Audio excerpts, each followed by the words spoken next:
Gente, dando sequência à nossa série de entrevistas com parlamentares, hoje ouvimos o senador Alessandro Vieira, do PSDB de Sergipe. A nossa produtora Marília Ribeiro conversou com ele mais cedo, especialmente sobre a PEC da transição e o orçamento secreto. Vamos acompanhar. A gente vai falar sobre a PEC da transição, que está em alta, né? Hoje ela já vai para plenário. O senhor acredita que ela vai ser tão rápida como foi na CCJ a aprovação dela? Acredito que o texto vai ser, sim, aprovado hoje, talvez com algumas alterações, no sentido de reduzir um pouco mais o valor do espaço fiscal criado e talvez reduzir também o prazo para encaminhamento da nova âncora fiscal, do novo regime fiscal. Uhum. Senador, desde o começo da discussão, o senhor se mostrou contrário à proposta que estava se desenhando, né? Inclusive apresentou um texto alternativo. Qual a diferença do seu texto para o texto apresentado pelo governo? Basicamente, o que a gente coloca como diferencial é tratar, na minha proposta, apenas do que é urgente, que é a questão do Auxílio Brasil, que vai voltar a se chamar Bolsa Família, de R$ 600, e o adicional de R$ 150 para a primeira infância.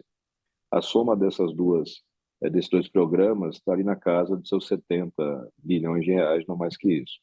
Ocorre que ao longo dessa discussão, você teve a identificação de uma série imensa de buracos no orçamento apresentado pelo governo Bolsonaro, inclusive buracos do próprio governo dentro do exercício, né? O governo Bolsonaro pediu a inclusão na PEC de transição de uma liberação no valor em torno de 20 bilhões de reais para poder arcar com despesas, por exemplo, da Previdência. Isso leva a uma elevação do valor, né? Sai daquilo que era a minha proposta original e avança um pouco mais ali para em torno de 100 bilhões. A gente ainda entende que 100 bilhões de reais é suficiente para essas recomposições e depois, com o novo regime fiscal, o governo volta a ter liberdade para fazer despesas e contratações que entender.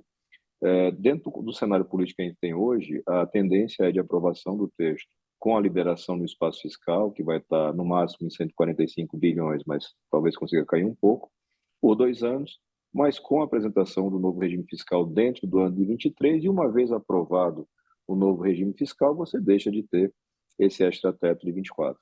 Senador, o senhor também defende a questão de estabelecer uma nova regra fiscal, né? O teto criado lá atrás, que já vem sendo furado tantas vezes, o senhor acredita que ele já perdeu a eficácia? Sim, uma regra que você tem que excepcionar 4 anos seguidos não é uma boa regra, né? Ela está com problemas. A questão do teto, e o teto teve uma importância muito grande no momento da sua criação e por alguns anos, é que ele comprime qualquer capacidade de investimento, né? Ele não acompanha o desenvolvimento da economia.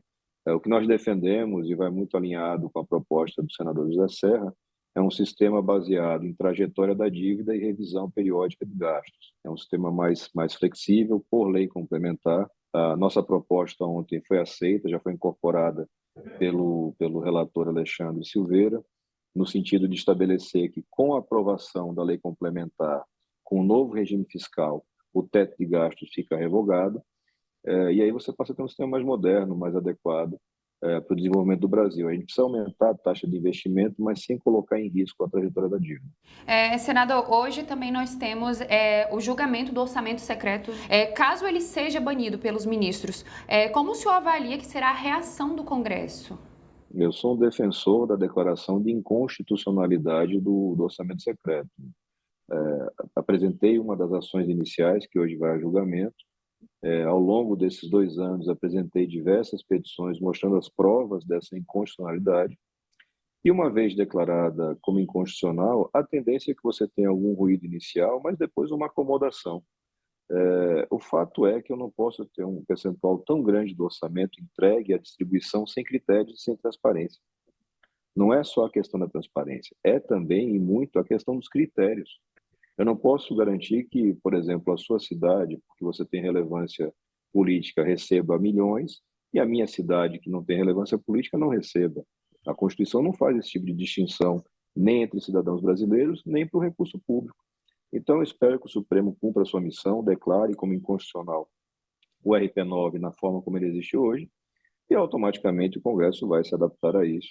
Eu não acredito numa situação de enfrentamento. Claro que você vai ter falas mais exacerbadas de um ou outro integrante do Centrão, mas majoritariamente o Congresso vai se adaptar, até porque a maior parte do Congresso não tem acesso a essas verbas, nunca teve. Essas verbas ficam concentradas nas mãos de pouquíssimos caciques.